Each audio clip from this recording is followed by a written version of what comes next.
what are the biggest, most impactful changes that somebody can make to try to combat high insulin or insulin resistance?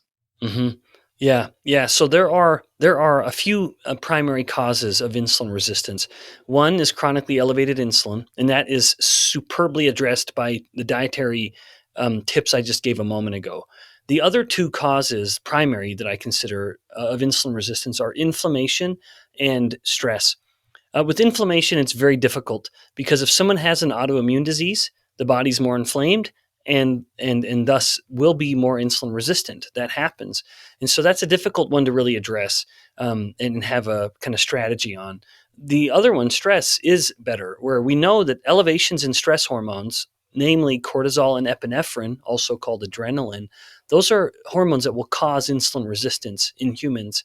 And now someone would say, well, great. How do I control my stress? The easiest way to control your stress hormones is to do your very best to sleep well. If someone can sleep well, their stress hormones are significantly lower the following day. And my tips for sleeping well, my biggest, everyone talks about blue light. Yeah, that's probably relevant. Mm-hmm. I don't know much about it.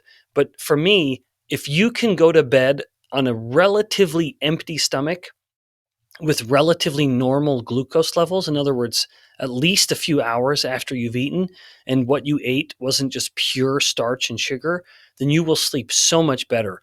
When you go to bed with a very full stomach and high glucose levels, you have activated your sympathetic nervous system. And that means your heart is going to be beating, well, those stress hormones are causing this. Your heart is going to be beating harder and faster, and your body temperature is going to be elevated. So you're warmer and you're lying there feeling your heart pounding in your chest and you're wondering what on earth is happening. And all you know is that you're not sleeping well. Well, try going to bed on a relatively empty stomach with relatively normal glucose levels, and I can guarantee better sleep. Yeah, that sounds like a great tip, because there are other things that we could talk about related to stress, obviously, and sleep. Um, and sometimes it can be a vicious cycle for people. It's like if you're stressed, it's hard to sleep. If you don't sleep, you're more stressed, Yep. and all that good stuff.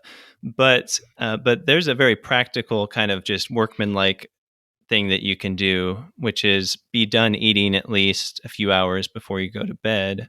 And that goes along with time restricted eating, which people also call intermittent fasting.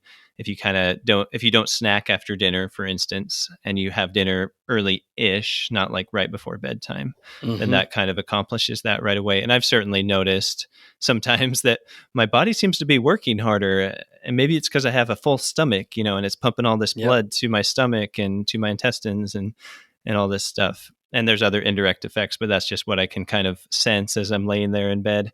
Yeah. Um, and I think on top of that, of course, it could be helpful for people to, you know, try to avoid their phones at night, not so much because of the blue light, but because of all the media that hypes them up, whether that's social Yeah. media Right. or Right. other things.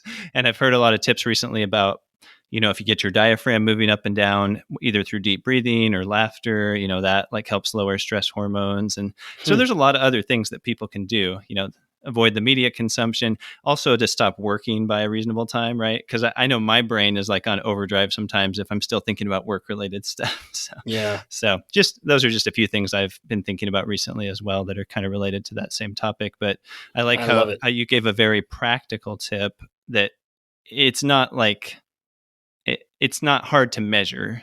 Some of these things are hard to measure, but it's easy to measure. Okay, did I give myself at least 3 hours after I stopped eating before I went to bed so I can do most of my hmm digestion before I go to sleep? So that's good.